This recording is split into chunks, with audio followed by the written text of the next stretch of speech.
I'm Delia, 29 years old, and I've always been the practical one in my family of dreamers and big spenders. When I found a nearly condemned house for $950, I saw potential. My family saw betrayal because that money was supposed to fund my sister's luxury retreat. I never thought my mother would look at me with such disgust when she told me, "Then live like junk." Before I tell you how I turned the biggest mistake of my life into my greatest victory, let me know where you're watching from and hit that subscribe button if you've ever had to choose between family expectations and your own dreams. I come from a wealthy New England family with generations of financial success behind us. My parents Elizabeth and Richard live in a sprawling colonial home in an exclusive neighborhood where appearances matter more than anything. Growing up, there was never a question about money. We had it, and we were expected to show it. My older sister Morgan is 33 and has always been the golden child. With her perfect hair, designer clothes, and curated social media presence, she embodies everything my parents value.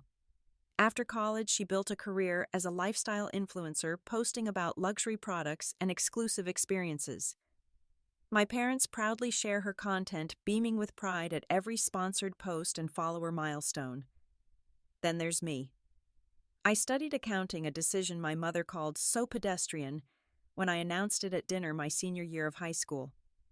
While Morgan was traveling to exotic locations and attending glamorous events, I was building a stable career at a mid-sized accounting firm. I lived within my means in a modest apartment, saved aggressively, and actually understood our family's financial statements when my father reluctantly shared them during his quarterly family business updates. Our family dynamics played out every Sunday at mandatory family dinners. My mother would compliment Morgan's latest partnership with a luxury skincare brand while asking me if I'd considered doing something with my appearance. My father would nod approvingly at Morgan's stories about networking with celebrities while looking bored when I mentioned my promotion at work. Delia is our sensible one. My mother would tell guests, her tone making it clear that sensible was not a compliment in our household. When my apartment lease ended unexpectedly last year, I temporarily moved back home while searching for a place to buy. I had saved nearly $60,000 for a down payment, a fact I kept private from my family. They assumed I was broke and couldn't afford rent, adding to their narrative about my disappointing life choices. Everything changed at one particular Sunday dinner. Morgan arrived late, glowing with excitement, her entrance perfectly timed as always. "I have amazing news," she announced, waiting until all eyes were on her. "I've been invited to an exclusive wellness retreat in Sedona. Only 50 people worldwide were selected. It's going to completely transform my brand." My parents gasped with delight, already reaching for their phones to share the news with their friends. I stabbed at my roast beef, knowing what was coming. "It's $25,000 for the 2-week experience," Morgan continued, her voice dropping slightly. "It includes personal coaching with Dr. Avery Williams." "The Dr. Williams?" my mother exclaimed. "The one who works with the Hollywood celebrities." Morgan nodded, her expression shifting subtly. "The thing is, I need to pay the deposit by Friday, and I'm a little short this month. Some brand deals are delayed in processing payments." My father immediately offered $10,000. My aunt, who was visiting that weekend, chimed in with $5,000. Then everyone turned to me. "Delia," my mother said sweetly, "wouldn't you like to contribute to your sister's incredible opportunity? $5,000 would be so helpful." I felt the familiar pressure building. $5,000. Almost 10% of what I'd saved for my future home. For a retreat that would probably just result in more perfectly filtered photos and temporary validation for my sister. "I'll think about it," I said quietly, ignoring the disappointment that immediately clouded my mother's face. As I drove to work the next morning, I calculated how long it had taken me to save that $5,000. 7 months of careful budgeting, extra bookkeeping clients on weekends, and declining invitations to expensive outings with friends. 7 months of my life they expected me to hand over without hesitation. My regular accounting job paid the bills, but it was my side hustle as a bookkeeper for local small businesses that was helping me build my savings. That's how I met Mrs. Jenkins, an 80-year-old widow who needed help sorting through her late husband's financial paperwork. He kept everything, she sighed, showing me boxes of decades-old receipts in her dining room. I don't even know what half of this property is. As I organized tax documents, I found paperwork for a small cabin on a lake about 40 minutes outside town. According to the county assessment, it was valued at just $950 and had accumulated $300 in back taxes. "Oh, that old place," Mrs. Jenkins waved dismissively when I asked about it. "It was Frank's fishing cabin.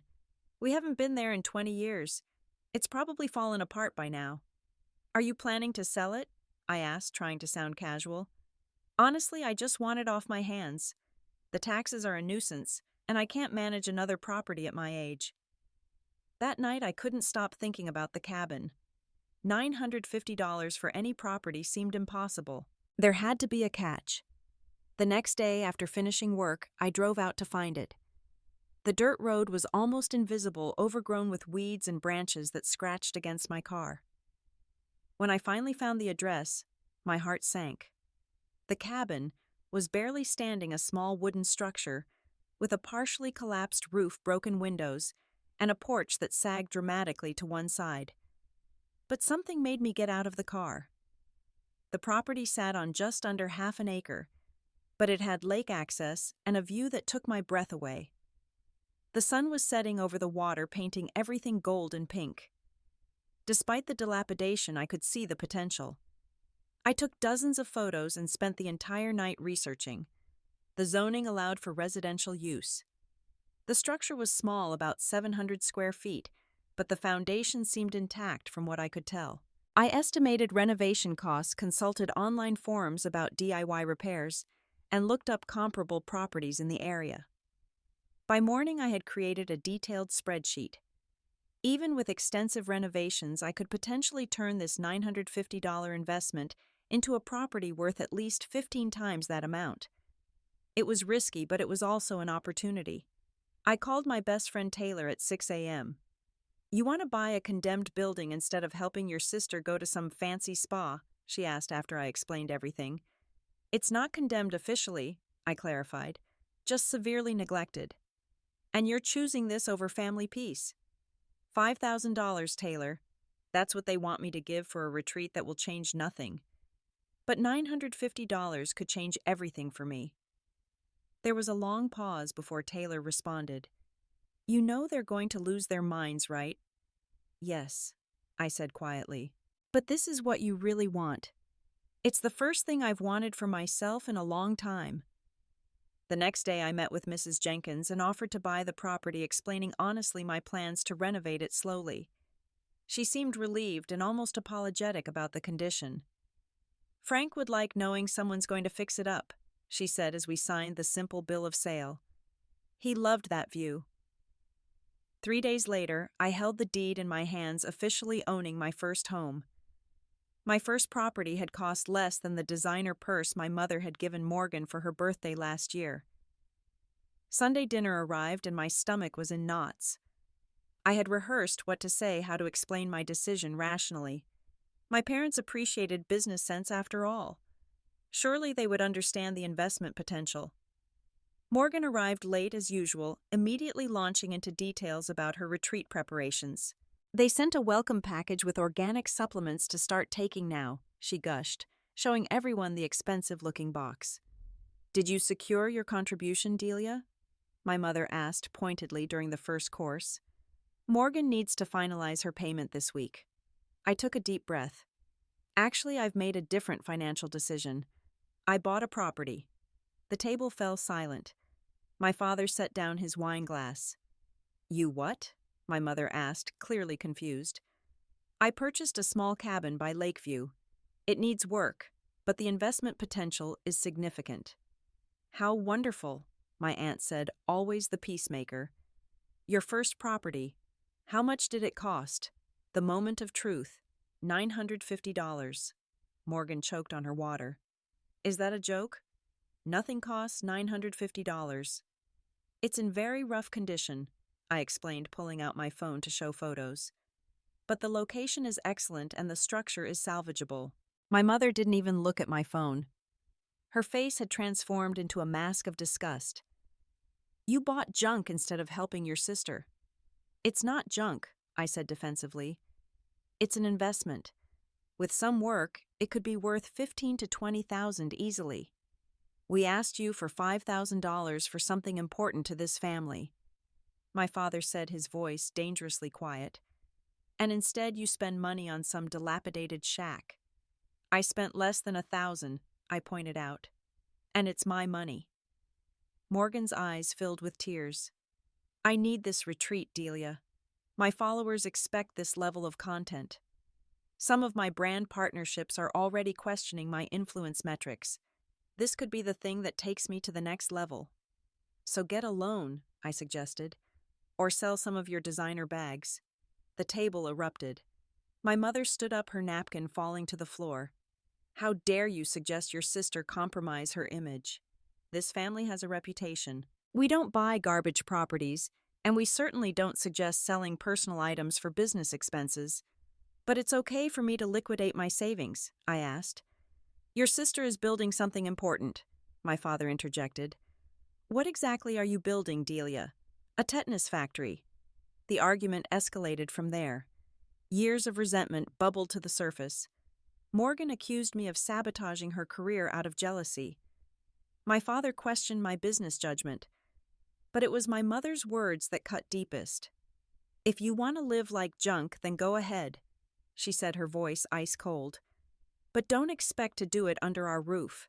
You've shamed this family with your choices. Elizabeth, my father said, sounding surprised. No, Richard. I'm serious. Either Delia contributes properly to her sister's retreat, or she can go live in her $950 mistake. I looked around the table at my family's faces. Morgan's tearful manipulation, my father's disappointment, my mother's ultimatum. Even my aunt wouldn't meet my eyes. I'll go pack, I said quietly. No one stopped me as I went upstairs. No one helped as I stuffed my clothes into suitcases. No one spoke as I loaded my car with everything I could fit. The family portrait in the hallway seemed to watch accusingly as I carried out the last box. My mother stood in the doorway as I prepared to leave. For a moment I thought she might relent. When you come to your senses, we'll discuss conditions for your return, was all she said before closing the door. I sat in my car for several minutes, reality crashing down around me. I was homeless except for a property that was currently uninhabitable. I had nowhere to go except the very place that had cost me my family. The cabin looked even worse in the harsh light of my car headlights. What had seemed like a brave decision hours earlier now felt like monumental stupidity. The roof had multiple visible holes. The porch steps were completely rotted through. The door hung at an angle, the lock barely functional. I managed to get inside the floorboards, creaking ominously beneath me. The interior smelled of mold and animal droppings. Moonlight filtered through holes in the ceiling, illuminating broken furniture and decades of dust. I couldn't possibly stay here. I returned to my car, reclined the seat as far as it would go, and used my coat as a blanket. As the reality of my situation sank in, tears began to flow. I had lost my family and gained a worthless building all in one day. My practical, sensible life had shattered because of one decision. Around midnight, it began to rain. The gentle patter quickly turned into a downpour, drumming against my car roof. Through my tears, I watched water leaking through the cabin's damaged roof. Like me, it couldn't keep itself together. I must have fallen asleep eventually because I woke to knocking on my window. Disoriented and stiff, I looked up to see Taylor standing there with 2 coffee cups and a concerned expression. "You didn't answer your phone," she said when I opened the door. "I figured you'd be here." She handed me a coffee and took in the cabin with a low whistle. "You didn't tell me it was this bad." "I didn't know it was this bad," I admitted, my voice hoarse from crying. "I've made a terrible mistake." Taylor didn't offer empty reassurances. Instead, she said, "Let's look inside properly, in daylight, with caffeine." The morning light revealed even more problems. The plumbing was completely destroyed. The electrical wiring had been chewed through by animals in multiple places. The insulation, what little remained, was moldy and unsafe. "This is going to take a lot of work," Taylor said bluntly. "And money." Fresh tears threatened to spill over. "I can't go back home. My mother made that very clear." "Then you'll stay with me until we figure this out," Taylor said. "Sam and I have that spare room. It's yours for as long as you need it." That afternoon, I called every friend I had, explaining my situation without drama or blame. The responses revealed who my real support system was. 4 people offered couches or spare rooms. 2 offered to help with repairs when I was ready. Several didn't respond at all. That first week was a blur of emotions and logistics. I continued going to work pretending everything was normal while sleeping on Taylor's pull-out sofa. Every evening I returned to the cabin for an hour or two cataloging issues and creating a renovation plan. I checked my phone constantly, hoping for a message from my family, but there was nothing. My mother had even blocked me on social media, and Morgan had removed me as a follower from her private accounts. By the end of the week, I stood in the center of the cabin's main room and faced the truth: this was now my life. I could continue feeling sorry for myself, or I could build something from nothing. "Okay," I whispered to the empty building. "Let's see what we can do together." The library became my second home as I checked out books on basic construction and renovation. YouTube videos taught me skills I never imagined needing. I took a free workshop at the local hardware store about electrical safety and basic plumbing repairs. The first time I walked into that hardware store with my list of supplies, I felt completely out of place. The second time, I recognized a few product names. By the 5th time, I was discussing the merits of different insulation materials with the assistant manager. My neighbors initially kept their distance, clearly concerned about what a half-demolished cabin would do to their property values. Mrs. Grayson, whose lakeside cottage was closest to mine, stopped by one morning as I was tearing out rotted floorboards. "You know, this place used to be quite lovely back when the Jenkins family used it," she said, arms crossed defensively. "I'm trying to make it lovely again," I replied, wiping sweat from my forehead. She seemed skeptical, but returned the next day with her husband, a retired contractor, who just wanted to see what I was doing. After watching me struggle with removing a damaged support beam, he sighed heavily. "You're going to hurt yourself," he said, taking the crowbar from my hands. "Let me show you how to do this properly." That single intervention blossomed into unexpected support. Mr. Grayson began stopping by daily, offering advice and occasionally direct help with the more dangerous structural issues. He introduced me to Jack, a local handyman who was willing to barter services for bookkeeping help with his struggling business. Weekends became work parties. Taylor would arrive with coffee and donuts. Sam, her roommate, brought power tools borrowed from his father. A couple of coworkers who had renovation experience offered their Saturday afternoons in exchange for pizza and beer. My accounting skills proved unexpectedly useful as I created detailed budgets and project timelines, tracking every expense and adjusting plans when unexpected issues arose.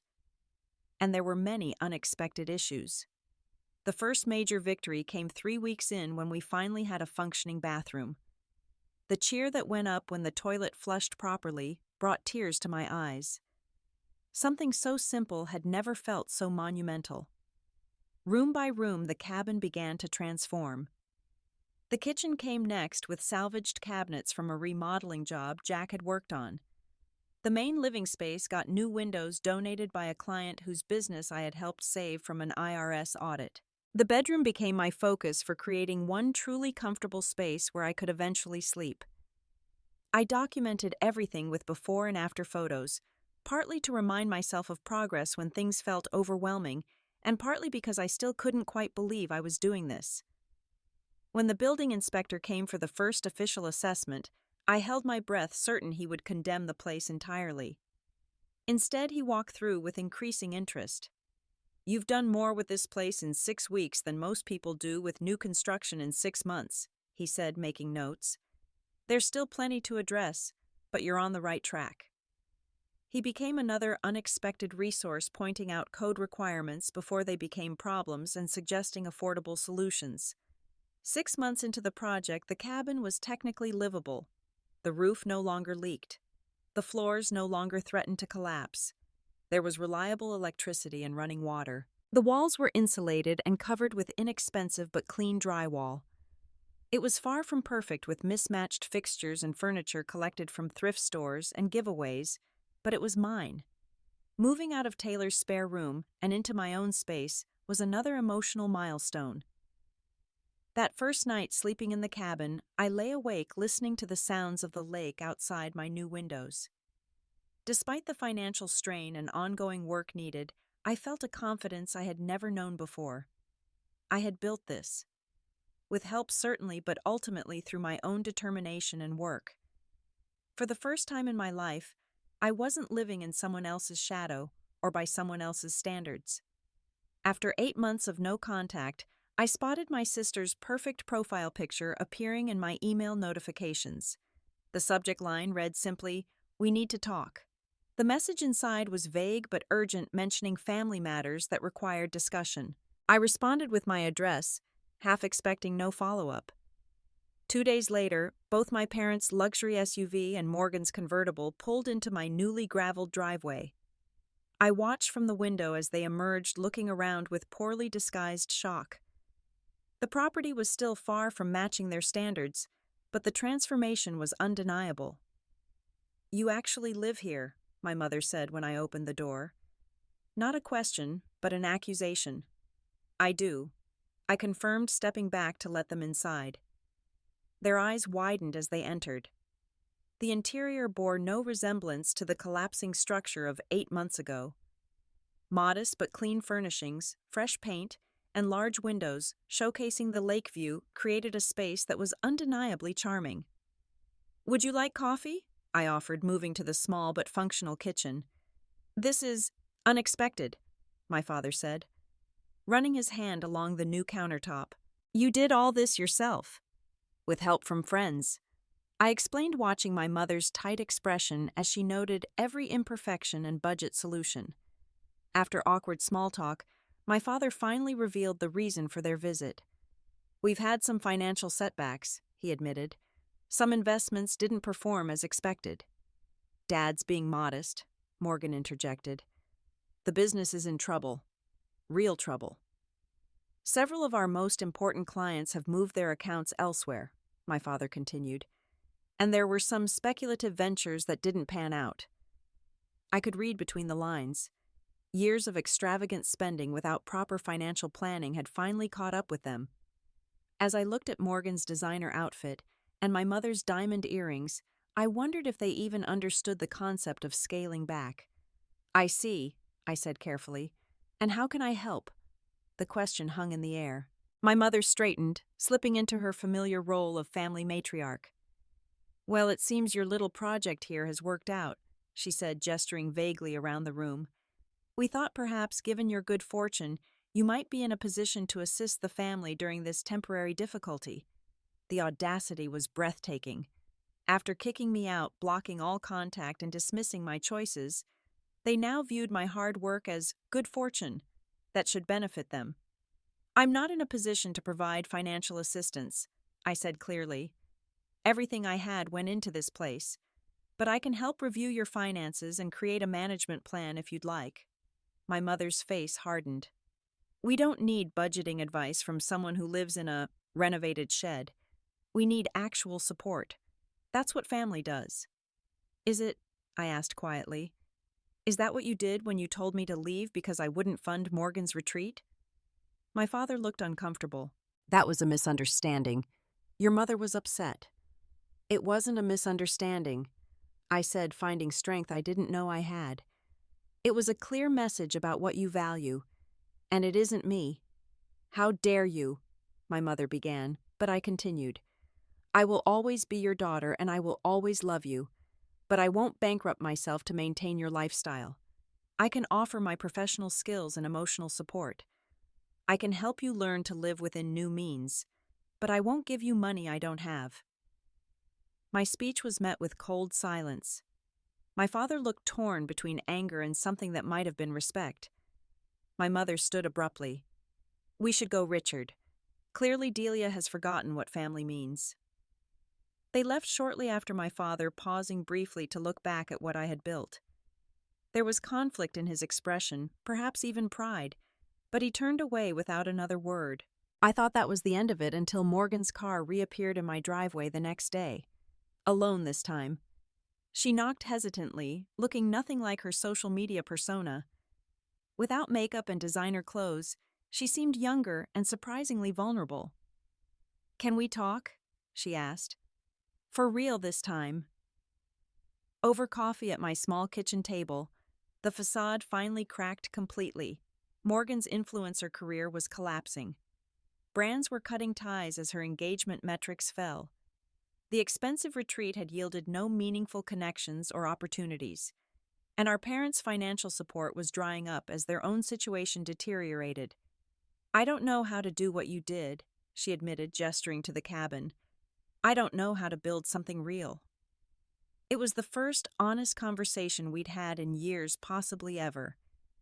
Behind the perfect images and curated captions was a woman as lost and insecure as I had often felt in her shadow. "I can show you," I offered. "Not building a house necessarily, but building a life that's actually yours." That conversation didn't immediately repair our relationship, but it opened a door that had been closed for too long. 1 year after purchasing my $950 mistake, I hosted a housewarming party. The cabin was unrecognizable from its original state. The exterior now boasted fresh cedar siding, a solid new roof, and a rebuilt porch where guests gathered with drinks admiring the sunset over the lake. Taylor made an emotional toast to "the most stubborn friend I've ever had." Jack the handyman brought his family his business, now thriving thanks to the proper bookkeeping systems I'd helped implement. The Graysons proudly showed other guests features they had helped with, like surrogate grandparents showing off a grandchild's accomplishments. Even a few family members attended. My aunt arrived with a houseplant and genuine compliments. A couple of cousins came with wine and wide-eyed curiosity about my transformation from the family's sensible one to independent builder. My parents didn't come, but my father had sent a brief message, "Congratulations on your achievement." It wasn't forgiveness or reconciliation, but it was acknowledgement, and that was a start. Morgan arrived late, but stayed the longest, helping clean up after others left. Our relationship was evolving into something new, built on authenticity rather than comparison. She had taken a marketing job at a local company, was learning to manage her own finances, and had recently moved into a modest apartment she could actually afford. "I keep thinking about what Mom said that night," Morgan reflected as we sat on the porch steps. "About living like junk. But there's nothing junky about what you've created here." A real estate agent had recently estimated the property's value at 15 times my purchase price, but its true worth couldn't be calculated in dollars. What I had built was independence, confidence, and a community of genuine support. The experience had also unexpectedly launched a side business. Several women in similar situations had reached out after hearing about my renovation journey, asking for guidance on financial independence. I now offered weekend workshops on basic finances and self-sufficiency, hosted in my once junky home. There's still work to be done on the cabin, but it no longer feels like a desperate race against homelessness. Each new project is an opportunity to learn something, to add my own touch to a space that reflects who I truly am. My relationship with my family continues to evolve. My mother's acceptance comes slowly, more through actions than words. She hasn't visited the cabin, but she no longer blocks my calls. Small steps. I've learned that sometimes being kicked out is actually being set free. Free from expectations that were never about my happiness. Free from comparisons that were never fair. Free to discover strength I never knew I had. A home isn't about granite countertops or designer furnishings. It's about creating a space that reflects your true self, that shelters not just your body, but your spirit. Sometimes that means building it from the ground up, one painful, beautiful step at a time. Have you ever had to choose between family expectations and your own path? Let me know in the comments below. And if this story of rebuilding and finding strength resonated with you, please like this video and subscribe to the channel for more stories of resilience and transformation. Thank you for being part of my journey today, and remember that sometimes the greatest opportunities come disguised as $950 mistakes.